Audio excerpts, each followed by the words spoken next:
工作我。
Good evening.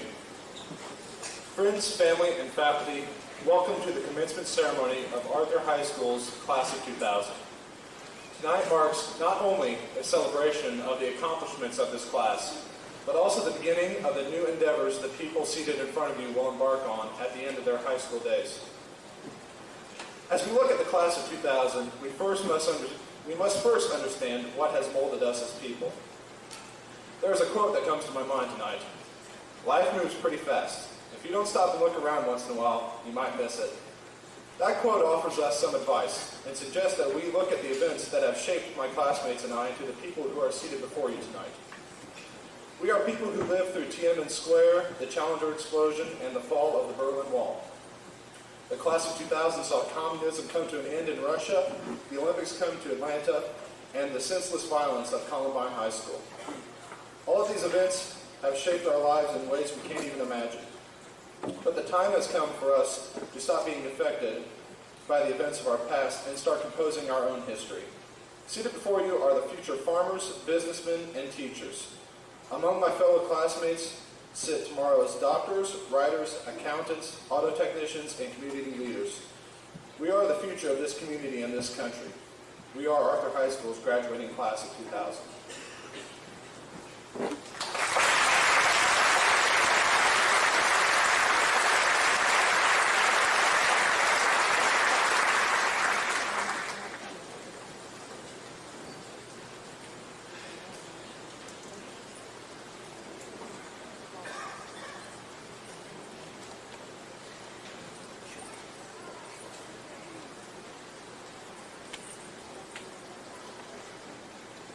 We are the class of 2000.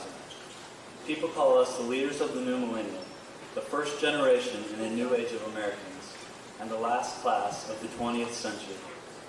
Why are we given these recognitions? Is it only because the year we graduate has a few extra zeros than most? I do not think our class should be remembered only as the class of 2000, but rather as individuals with unique qualities. Throughout my senior year, I have experienced many endings with these individuals. But I am not going to remember the exact date or time these occurrences were. I will remember the look on Randall's face when the final point was scored in the last volleyball game, the tears on Jared's face when the buzzer rang at the state playoff game, staying up late to share my knowledge of computers with BJ, Laura's bright face on the last day of school, the bus ride with everyone on the senior trip, cruising with Paco and Matt after school, Jimmy's interesting photography techniques, and Shelby embracing her emotion-filled mother after the baccalaureate service. This is what I will remember, the time spent with the people who I know will always be there when I really need them. There may be a posting on the wall for the 1999 state playoffs, the 2000 LOVC basketball champions, or the 1999 LOVC volleyball consolation tournament champions. But these numbers, statistics, and dates do not compare at all to the memories created by the people who achieved them. Soon everyone here will just be a name and picture in the hallways of this school. No one else will remember the jokes in the hallway, hanging out on the stairs after lunch, or the long practices spent with teammates after school. All of these have now ended, but I made sure I spent every moment I could with someone sitting here. They were my first priority during my senior year. Yeah, I could have been studying a little more for physics instead of watching that volleyball game. I could have been getting more sleep instead of staying up with friends until 2 after the last regular football game. And then, of course, I could have been doing my English paper rather than helping someone else on theirs all night.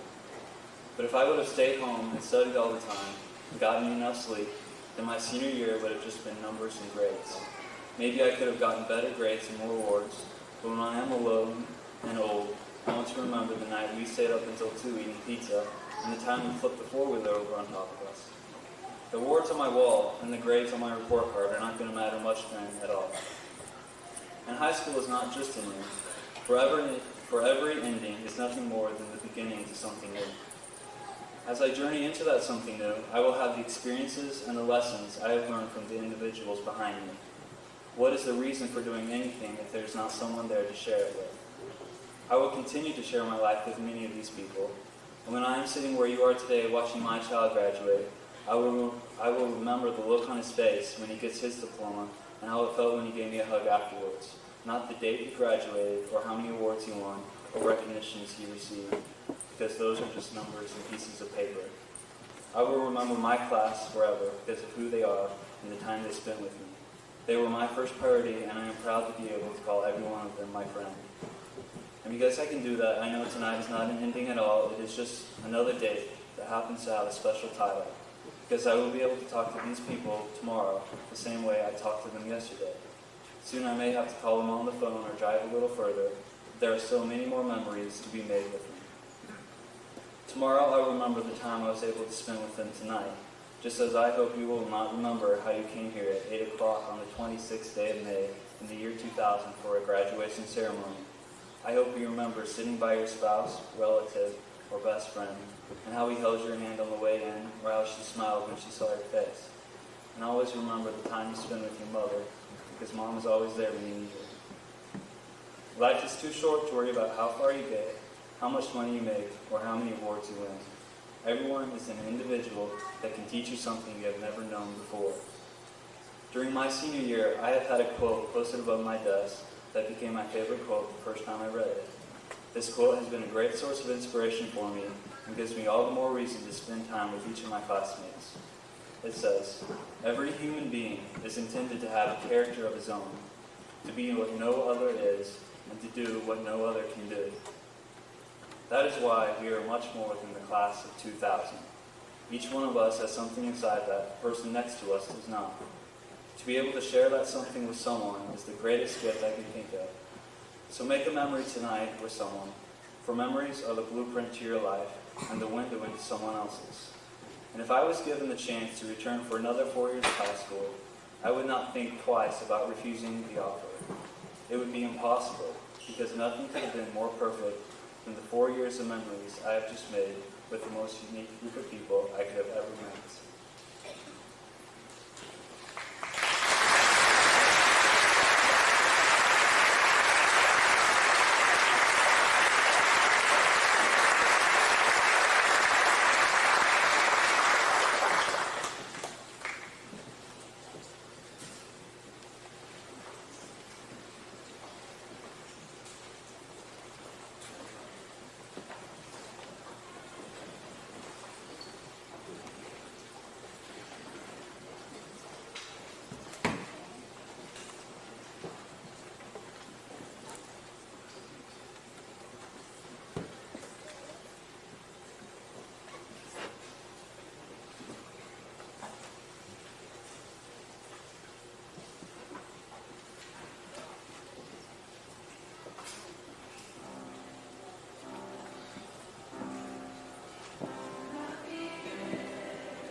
is mainly directed to the graduating class. However, I hope everyone will be able to benefit a little. I want to begin with a letter from a college student back home to her parents. Dear Mom and Dad, I'm sorry I haven't written in a long time, but something I smoked seemed to have affected my eyesight for a while. The problem is better now. When I was in the emergency room, I met a really fine man. He gave me some crystals to meditate on, and well, to make a long story short, you'll soon have your wish of becoming grandparents. Don't worry, he's mature, he's 20 years older than I am, and he has a steady job at the hospital. Who knows, we might even get married. I knew that you'd want to be the first to know. P.S. I really didn't do any drugs, and I wasn't in the hospital. And I'm not pregnant. I don't even have a boyfriend. But I did flunk chemistry. I just wanted you to view this problem in proper perspective.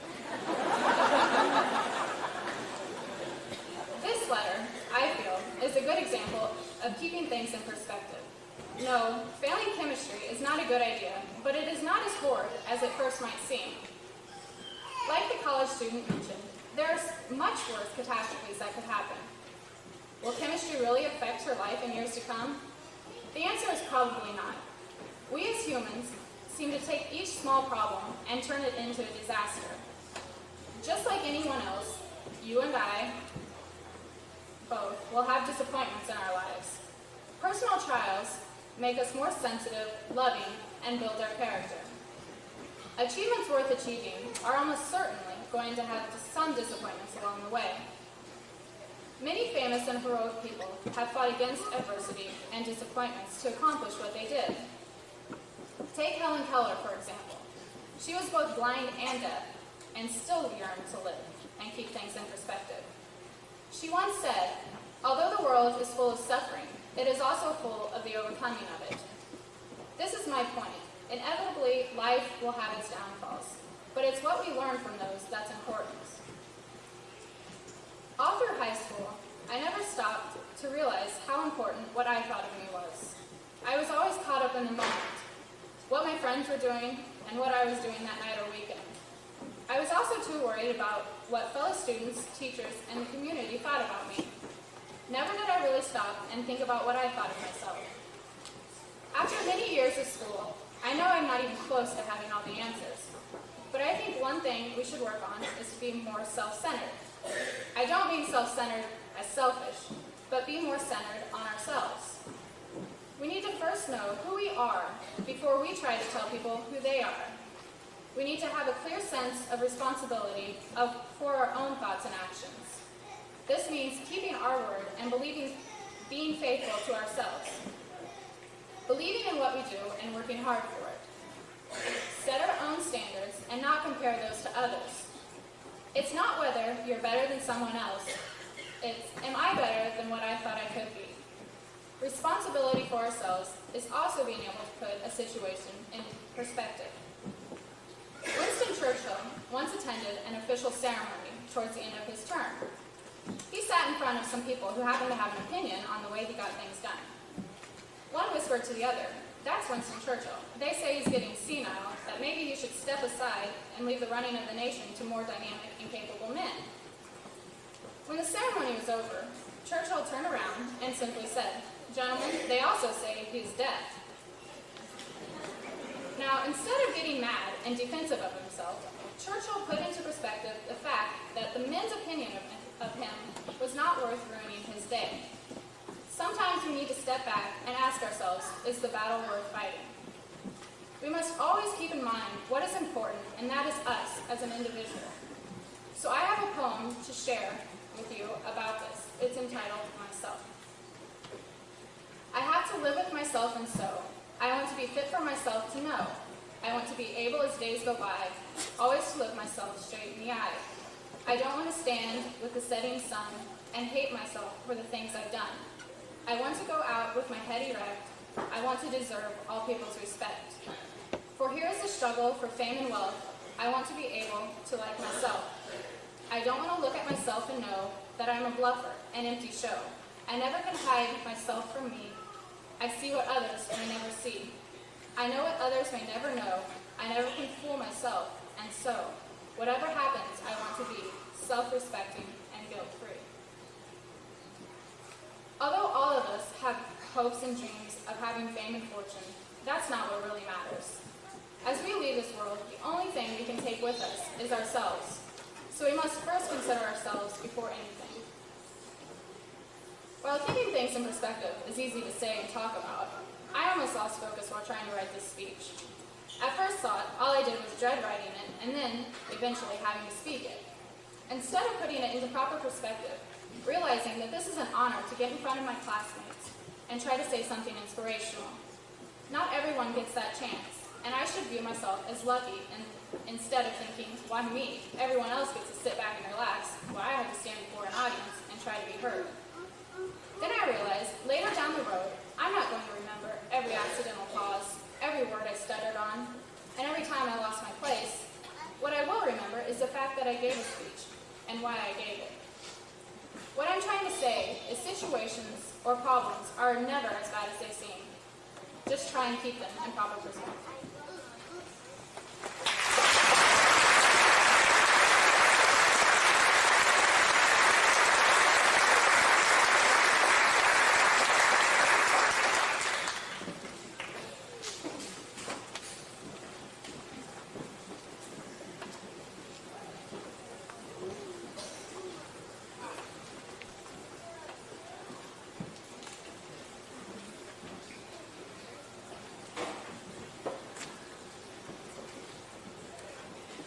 As we experience Graduation 2000, I feel it's important to be thankful and grateful for our circumstances.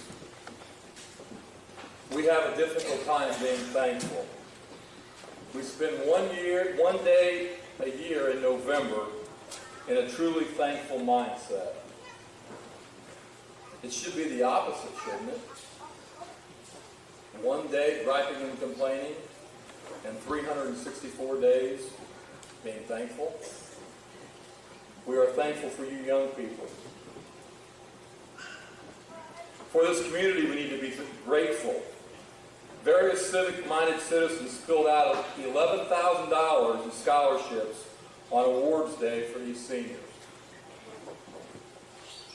For this school system and its teachers, we are thankful, who exceed expectations placed on it by an ever-changing societal demand. We're grateful for parents who provide love and abundance for their children. Most importantly, we're thankful for these graduates who have developed skills and talents, as you've witnessed tonight, and are about to embark on a difficult but joyous journey into the future. We all need to count our blessings each day, and thankfulness will fill our hearts. Each year on this day, we remember John Eggert Tim, citizen, soldier, mason, lawyer, born 1886, passed away 1976. John attended schools in Arthur and Lovington. His trust benefits the communities of Arthur and Lovington. His legacy flourishes in part because of $8,000 in scholarships granted annually for Arthur High School graduates. The following 12 seniors received Tim Trust scholarships. Please stand as I read your name and the amount of scholarship. Remain standing until all names are read. Please hold your applause until all names are announced. Matthew Parrott, $250. Gerald Mass, $250. Heather McMullen, $250. Jennifer Collar, $500. Alexia Crow, $500. Bethany Yoder, $500. Jennifer McCullum, $750. Matthew McCarthy, $750. Jennifer Randall, $750. Shelby Ray, $750. James Stevens Jr., $1,250. And Laura Hafer, $1,500.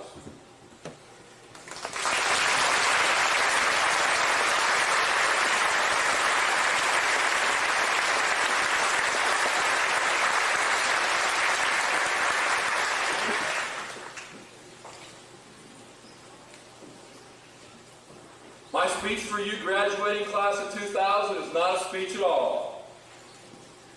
It is a story that highlights a young man's journey from poverty, despair, and doubts, both self-imposed and external doubts, that culminates at one of America's premier academic institutions with a sense of self-satisfaction and victory. The title of my story is From a Dirt Floor to Pasadena. The story was imparted to me by a friend, Tim Kish, who is the defensive coordinator for the University of Illinois football program. Prior to being hired by Ron Turner at Illinois, Coach Kish, who is an excellent coach and a great recruiter, was an assistant coach at Northwestern University under Gary Barnett.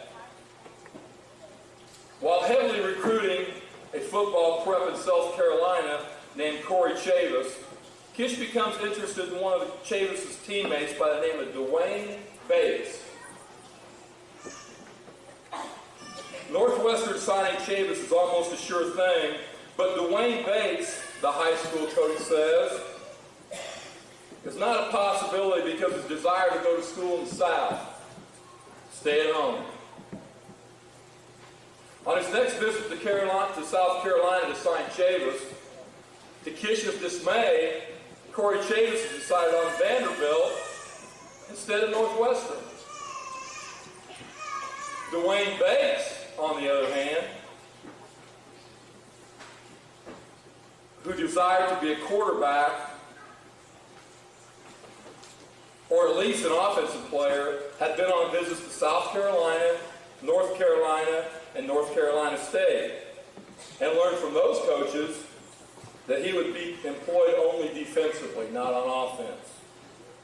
Kish now had an opening on base, but had a tough sell job because of Northwestern's rigorous academics. Dwayne was only an average student, and Northwestern's pathetic football reputation. Coach Kish set up a visit to Dwayne Bates' home and couldn't believe his eyes. 14 people living in what was a one-room house that had other rooms added with whatever materials that were available, various wood and tin panels. The home fashioned a dirt floor. Dwayne had no father at home. His loving mother was the sole supporter of the house with a nurse's assistant salary. Coach Kish promised Dwayne that he would play offense and talk him into a visit to Evanston, Illinois, the home of the Northwestern Wildcats. Imagine what detractors came up with. Dwayne, you're going to flunk out. Before the first Christmas, while you freeze to death in Chicago, the Michigans and the Ohio States of the Big Ten will annihilate you and the rest of pathetic purple Wildcats. After visiting Northwestern in Chicago, Dwayne Bates signed with Northwestern. The rest is a storybook. Bates is a great recruit with great character. He's quiet. He's humorous. He has fun in his life. He's a diligent worker in the classroom and on the football field. He's thoughtful, thankful, a gracious young man who turns out to be the most well-respected and well-liked Northwestern Wildcat football player. The same Northwestern Wildcats, under the leadership of Dwayne Bates, who show up in Pasadena, California, as Big Ten champions in the granddaddy of all bowl games, the Rose Bowl. From a dirt road to Pasadena. Dwayne graduates from Northwestern with a GPA of 3+. He's a determined, focused young man that wanted an education and a quality life. Dwayne is presently a member of the Chicago Bears. How is Dwayne Bates different from each of you, from each of us? Probably not too much. He's a human being. But what does Dwayne Bates have in the pit of his stomach? What does Dwayne Bates have in the inner fibers of his heart and his soul? What's in your heart? What's in your spirit? What's in that empty pit of your stomach? Underneath those shoes, underneath those risers, underneath that gym floor is a dirt floor. Your dirt floor. Where is your Pasadena? Good luck, and God bless you.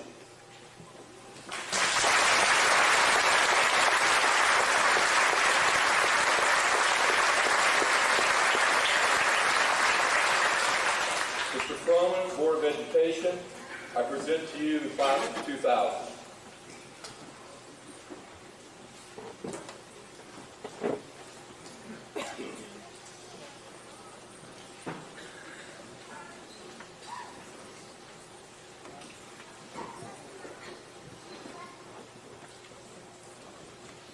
Thank you, Mr. Wilson. It's now my turn to congratulate all of the moms and dads and family, friends, all of you here this evening, and we thank you very much for being here. This is our time to brag a lot. Graduates, you'll never know how proud we are of you. Those are not words just said aimlessly. We mean them. If people ask me, does Arthur do a good job? I say, yeah, look, they're here. There's our evidence. Now, to answer the most pressing question on your mind right now, yes, this is going to be short and you can get out of here. Because I really only have one more thing I want you to do. And that's I want you to enjoy life. I want you to be happy with whom you are. I want you to have more smiles than frowns, and I want people to be able to see the happiness in you. You can hear it in me. Around school, if you hear somebody whistling, you know who that is, don't you? Me. Whistling just kind of bubbles out. My dad used to whistle when he was in a particularly good mood, and anything my dad did was probably worth trying. My mom tells me that I started to learn to whistle quite young.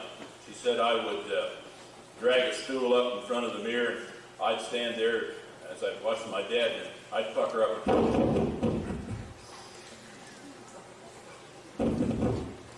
One day I went, and well, I was tickled. She said I first publicly practiced my new skill one Sunday morning. The preacher had just made a point and had paused to let it sink in. The silence was parted by the happiest little whistle you've ever heard.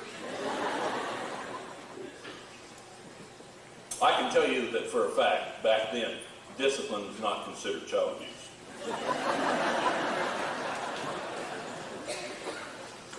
Now, it's not the whistling itself that's important. It's the reason. Whistling happens to me because of an inward sense of happiness and peace brought about by a joy in what I'm doing. It's a sense of accomplishment and satisfaction with what I'm part of.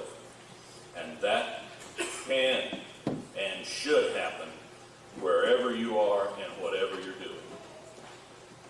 We taught you how to add and subtract and multiply and divide, to write complete sentences, to sing, color, play basketball, football, volleyball, tune a horn, and a myriad of other things. So now I'm going to charge you to go out and do these things so well, you can't help but have fun doing them. Way to go. Good job. Thank you.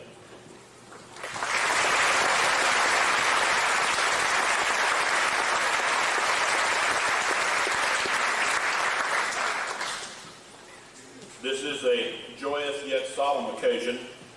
We ask your cooperation in observing the dignity of this celebration. Please refrain from yelling or hollering. Rather, we encourage you to show your appreciation by applauding as each graduate's name is called. We invite you to come forward to take pictures. This is a Kodak moment. But these young men and women have earned our respect. And now, on behalf of the Board of Education, it is my pleasure to present to you the Arthur High School graduating class, the first of this millennium of the year 2000.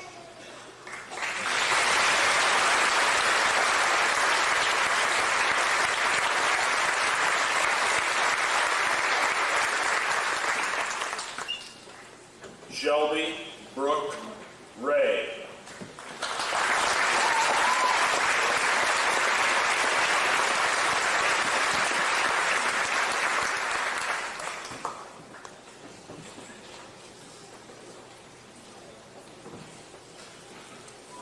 Heather Rose McCullough.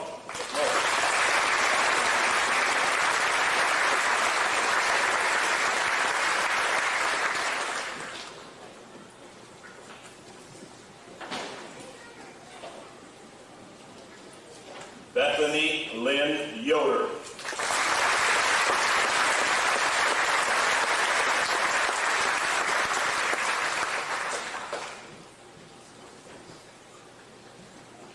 Matthew Sean McCarthy.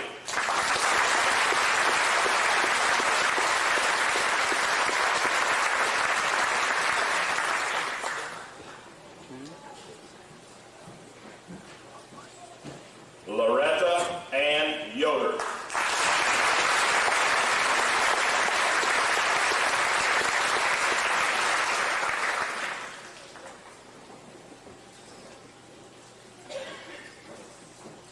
Laura Ann Hafer.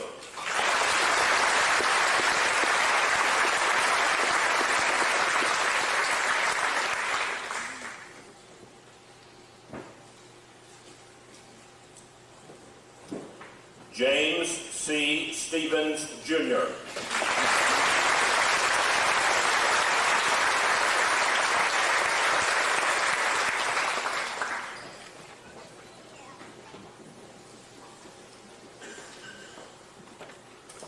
Kevin Dean Risley, Jr.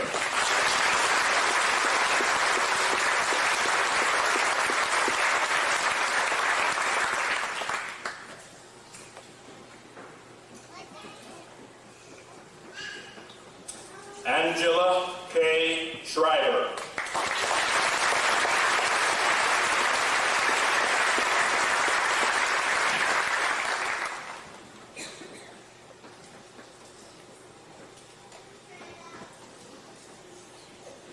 Jennifer Lee Collar.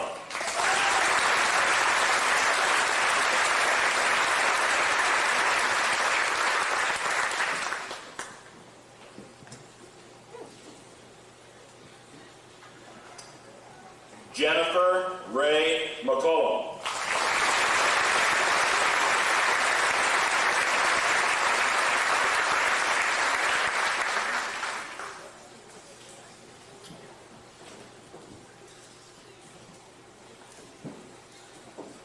Jennifer Lee Randall.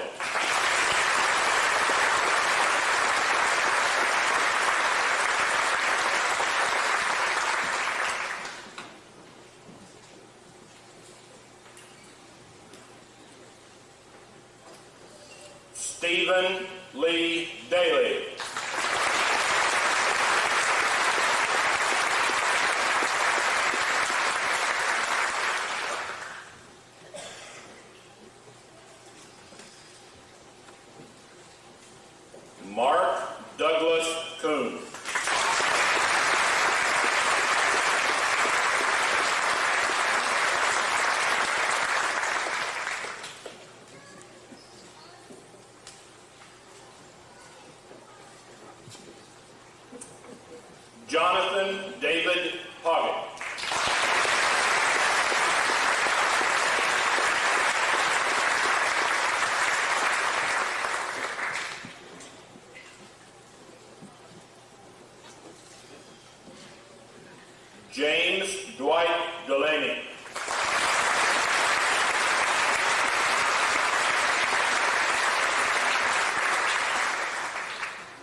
B.J. Benazdal.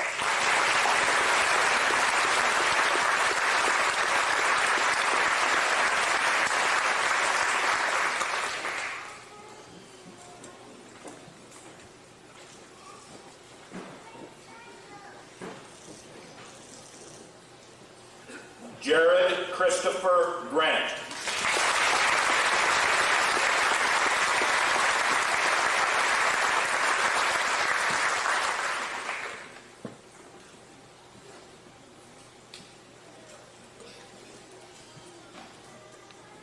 Matthew David Dick.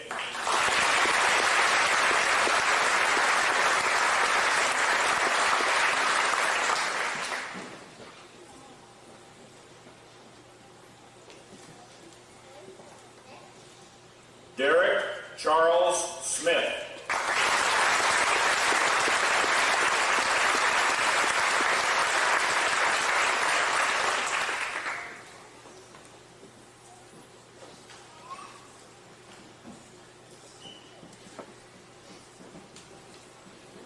Chad Lee Fair.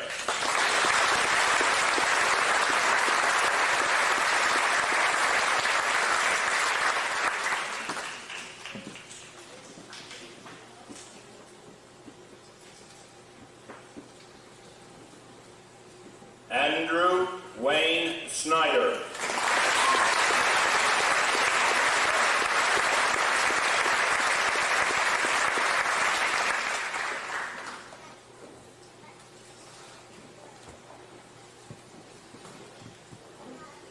Jason Nathaniel Harlan.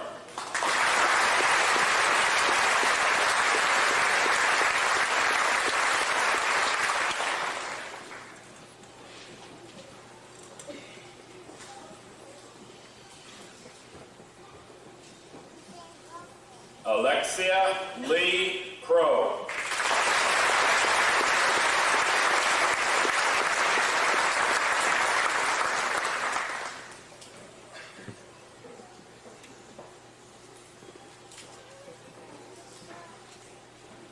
Matthew Tyler Parrott.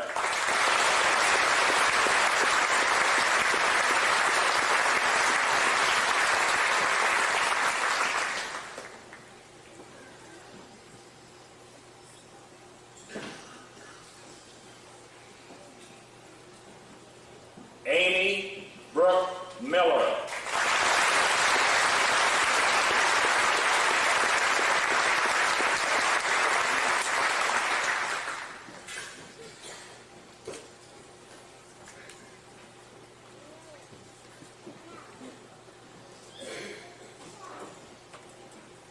Renee Lynn Vincent.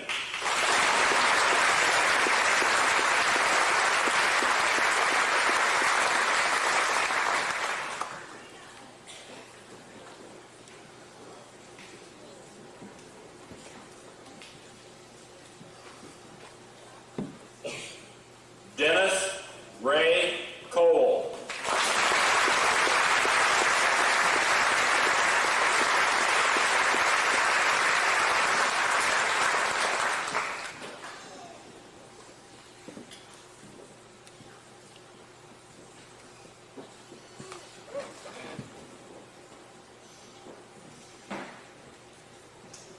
Clayton Ernest Turnbaugh.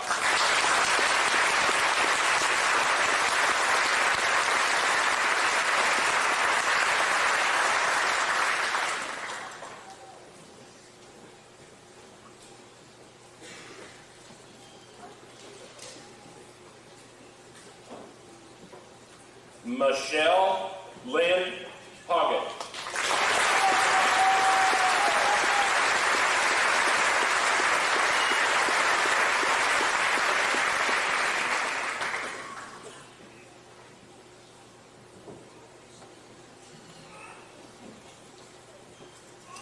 James Nicholas Perez.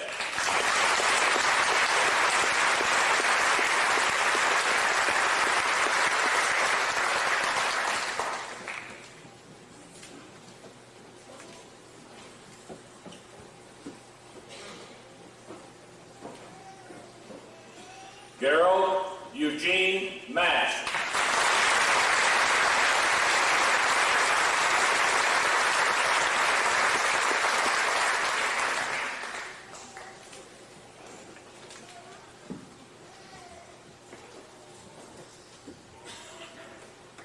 Rebecca Ann Fuston.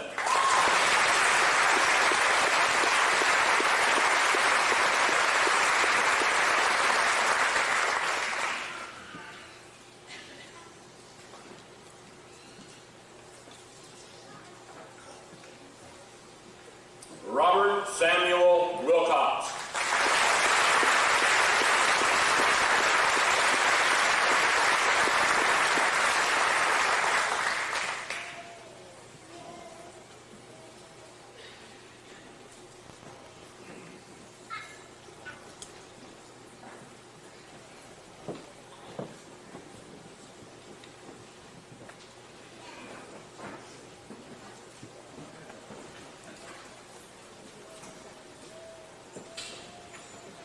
Graduating class, please rise.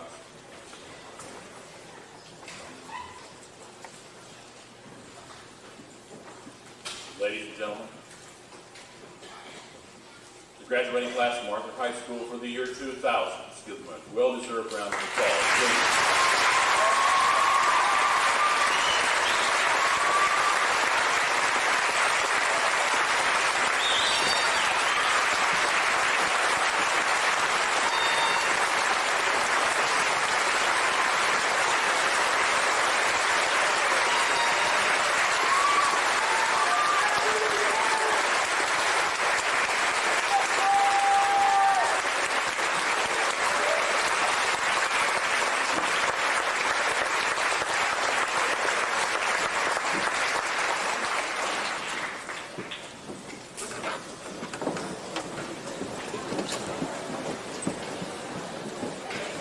The graduates will march out and align themselves around the gym so you'll have a chance to come up and personally thank them. Thank you for being here tonight. It's been a wonderful day.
Thank you.